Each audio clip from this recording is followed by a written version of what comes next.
जब WTO, gate समझौता, IMF, world bank की नीतियां आई तो उसी दिन से भारत के किसानों की मौत का फरमान लिखा जा चुका था। अमेरिका में हर किसान को हर साल वहां की सरकार 42 लाख रुपए की सब्सिडी देती है। उसके बावजूद वहां के किसानों पे 30 लाख करोड़ का कर्जा है।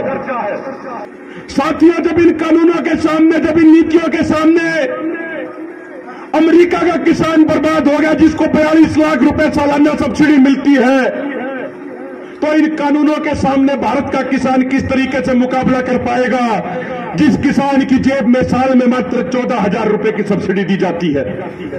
क्या मेरे किसान भाइयों, हमारे तो नाराज हो जाओ तो कोई दिक्कत नहीं, लेकिन कद्दे भी इन संघी कच्छेदारियों के चक्कर में मत आइयो। जब हम 2014 से पहले गुजरात जाकर आए थे तो हमने देखा था किस तरीके से गुजरात मॉडल के नाम पर वहां के किसानों को लूटा जा रहा है, वहां के किसानों का शोषण किया जा रहा है। गुजरात में किसी को अपनी आवाज उठाने का अधिकार नहीं।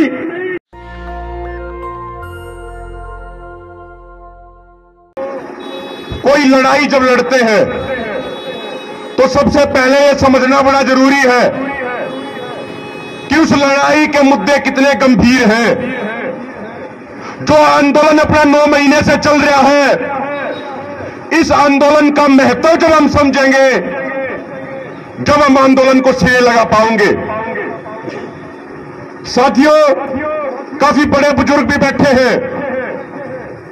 1990 के दशक में जब WTO, गेट समझौता, IMF, वर्ल्ड बैंक की नीतियां आई तो उसी दिन से भारत के किसानों की मौत का फरमान लिखा जा चुका था। आज जो ये 3 काले कानून लाए गए, ये जिन मुक्त बाजार, मुक्त व्यापार की नीतियों के तहत लाए गए, ये नीतियां आज से 40 साल पहले अमेरिका में लागू हुई थी। और अमेरिका के किसानों की क्या हालत है आज के दिन, यह समझना बड़ा जरूरी है मेरे भाइयों। अमेरिका में आज किसानों पे 30 लाख करोड़ का कर्जा है, 30 लाख करोड़ का। अमेरिका में हर किसान को हर साल वहां की सरकार 42 लाख रुपए की सब्सिडी देती है। उसके बावजूद वहां के किसानों पे 30 लाख करोड़ का कर्जा है। 1990 के दशक में, 1993 में ब्रिटेन में किसानों का विरोध होने के बावजूद वहां का दूध का मार्केटिंग बोर्ड खत्म कर दिया गया। उस समय वहां पे 35,000 दूध की डेयरी थी, आज मात्र 6,000 डेयरी बची है। साथियों, जब इन कानूनों के सामने, जब इन नीतियों के सामने अमेरिका का किसान बर्बाद हो गया, जिसको 42 लाख रुपए सालाना सब्सिडी मिलती है, तो इन कानूनों के सामने भारत का किसान किस तरीके से मुकाबला कर पाएगा, जिस किसान की जेब में साल में मात्र 14,000 रुपए की सब्सिडी दी जाती है। साथियों, याद करो, हमारे बुजुर्ग, हमारे पूर्वज चौधरी चरण सिंह कहते थे कि मेरे किसान भाइयों, हमारे तो नाराज हो जाओ तो कोई दिक्कत नहीं, लेकिन कद्दे भी इन संघी कच्छेदारियों के चक्कर में मत आइयो। लेकिन 2014 के समय जो साथी 2014 से पहले गुजरात जाकर आए थे, जब हम 2014 से पहले गुजरात जाकर आए थे तो हमने देखा था किस तरीके से गुजरात मॉडल के नाम पर वहां के किसानों को लूटा जा रहा है, वहां के किसानों का शोषण किया जा रहा है। गुजरात में किसी को अपनी आवाज उठाने का अधिकार नहीं।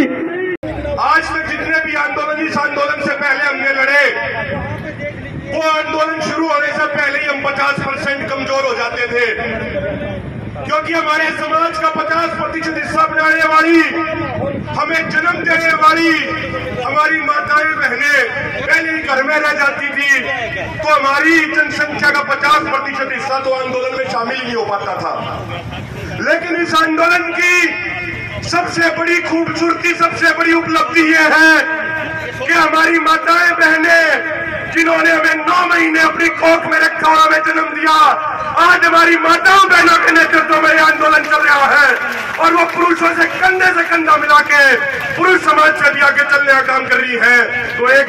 हमारे बड़े बुजुर्ग बैठे हैं पाछे वाले, वे भी हमारी माताओं बहनों के लिए 5 सेकंड के लिए जोरदार ताली सारे बजा दे जाओ एक बार। और मोदी सरकार और खट्टर सरकार कान खोल के सुन ले, हमारी माताएं बहनें इस आंदोलन में आ गई हैं। ईबीओ आंदोलन 100% नहीं, ईबीओ आंदोलन हम 200% जीतेंगे। और मोदी सरकार के गोटे भी टिकवाओगे, लेकिन गोटे टिकवाने से काम नहीं चलेगा। गोटे टिकवाने के साथ साथ मोदी सरकार की नाक भी रगड़वाओगे और उससे के बाद अपने काम में उल्टे जाओगे। साथियों, मेरी हमेशा से एक सोच रही है कि यदि हम साफ नीति और नियत से काम करेंगे तो यह परमात्मा और रब या प्रकृति हमें सफलता जरूर देगी। और यहाँ पे 4-5 दिन पहले इस घटना के बाद मेरा वो विश्वास और पक्का हो गया। कुछ दिन पहले जब कुछ खबरें आई कि भाई किन्हीं कारणों से यहाँ पे यह टैंक कटवाया जा रहा है, तो हम मेवात में एक बहुत बड़ी सभा में थे। मेरे कई तमाम सीनियर किसान नेता मेरे साथ थे। हमने वहीं से फैसला किया कि सीधे एक बार रोहतक में IMT चौक में पिंक धरने पर चलेंगे। और मैंने यहाँ की कमेटी से एक ही निवेदन किया था हाथ जोड़ के कि जिस भाई ने जितना सहयोग करा उस भाई का उतना ही धन्यवाद करो। हमने किसी आरोप प्रत्यारोप में नहीं पड़ना, हमने किसी वाद विवाद में नहीं पड़ना। जिस भाई ने चाहे 1 दिन का 2 दिन का धन्यवाद, जितना भी काम करा उसका धन्यवाद करो। ये जो महायज्ञ चल रहा है, ये पूरे देश का जो महायज्ञ चल रहा है आंदोलन के तौर पे, इस महायज्ञ में जो 1 आहुति दे उसका भी धन्यवाद है, जो 5 आहुति दे उसका भी धन्यवाद है, और जो 10 आहुति दे उसका भी धन्यवाद है। इसलिए एक बार जिन भी भाइयों ने चाहे 1% सहयोग किसी का रहा हो इस पिंक धरने में या इस पूरे आंदोलन में किसी भी भाई का सहयोग रहा हो, उन सब भाइयों के लिए एक बार जोरदार ताली बजा दी जाए। साथियों, कल सुबह भी एक फोन आया तो किसी भाई ने कहा कि भाई फलाने आदमी ने भाई साहब आपके बारे में यह बात कह दी। मैंने उन भाइयों को कहा कि भाई ये तो एक आरोप है, किसने क्या कहा है क्या ना कहा है, चाहे तो परमात्मा जाने हैं चाहे वो आदमी जाने हैं। मैं एक बात कहना चाहता हूं, उन्होंने वो बात कही हो या ना कही हो, मैं अपनी तरफ से एक बात कहना चाहता हूं। साथियों, आज हमारा सिर्फ एक उद्देश्य है और वो उद्देश्य ये है कि हमने दिल्ली के मोर्चे फतेह करने हैं, हमने तीनों काले कानून उल्टे कराने हैं और हमने MSP गारंटी कानून लागू कराना है और मोदी सरकार के घमंड को अपनी चूतिया के तले रगड़ना है। ये हमारे उद्देश्य है। यदि कोई भाई मेरे बारे में या किसी और के बारे में कुछ भी गलत बात कहे है, पहली बात तो जो हमने उम्मीद है उनने नहीं कही है, यदि किसी भाई ने कही भी है तो कोई दिक्कत वाली बात नहीं है। मैं अपने भाइयों से जो निवेदन करूं हूं कि आपने किसी बात का कोई रिएक्शन नहीं करना। कोई हमने छोट भैया का है, कोई हमने छोटा नेता का है, कोई बात नहीं है। हम तो नेता नहीं है, हम तो इस आंदोलन के एक छोटे से सिपाही हैं, हम तो आपके छोटे भाई आपके बालक हैं। और हम के हैं या के ना है, इसका फैसला ना मैं करूंगा ना इसका फैसला कोई और करेगा। इसका फैसला तो हमारा भाईचारा, हमारी माताएं बहनें बैठ के करेंगी, हमारे हरियाणा का समाज करेगा। एक अंतिम बात यह कहना चाहूं साथियों, 8 तारीख को संयुक्त किसान मोर्चा ने एक बड़ा प्रोग्राम दिया है। यह मोदी सरकार 2014 से पहले जब सत्ता में आई थी तो कहा करती कि तेल पेट्रोल बहुत सस्ता कर देंगे, लेकिन आज इन्हें जनता का तेल काट दिया। 2014 में जब मोदी साहब प्रधानमंत्री, उस समय अंतर्राष्ट्रीय मार्केट में कच्चे तेल की कीमत $100 प्रति बैरल तक फालतू थी और दिल्ली में पेट्रोल था 55 रुपया लीटर। आज अंतर्राष्ट्रीय मार्केट में कच्चे तेल की कीमत $70 प्रति बैरल है, लेकिन मोदी साहब ने पेट्रोल का छटक मरवा दिया और पेट्रोल 100 रुपए तक भी ऊपर चला गया। मेरे बुजुर्गों, मेरी माताओं बहनों, MSP बढ़ा हुई है 2 रुपये, लेकिन डीजल और पेट्रोल के दाम इतने गुना बढ़ा के हमारी लागत कई गुना बढ़ाते हैं। आज सिर्फ किसान ही नहीं, हिंदुस्तान का हर वर्ग इस मोदी सरकार से परेशान है।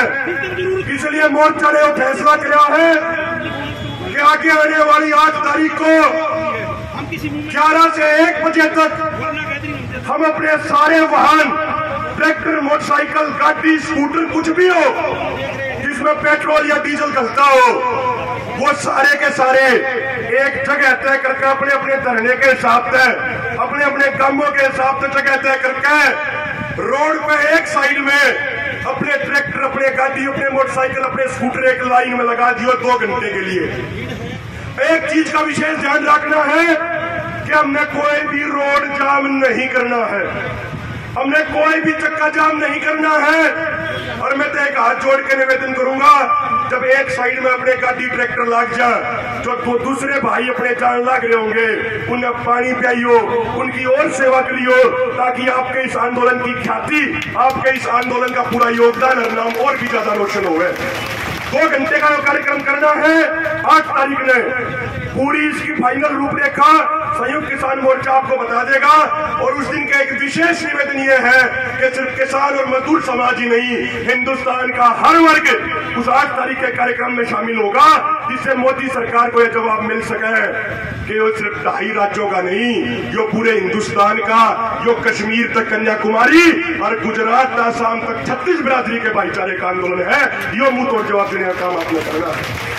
नेशनल दस्तक की आपसे गुजारिश है कि अगर इसको बचाना चाहते हैं तो नेशनल दस्तक को सब्सक्राइब करने के लिए रेड कलर के सब्सक्राइब बटन को दबाएं, फिर बेल आइकन की घंटी दबाएं।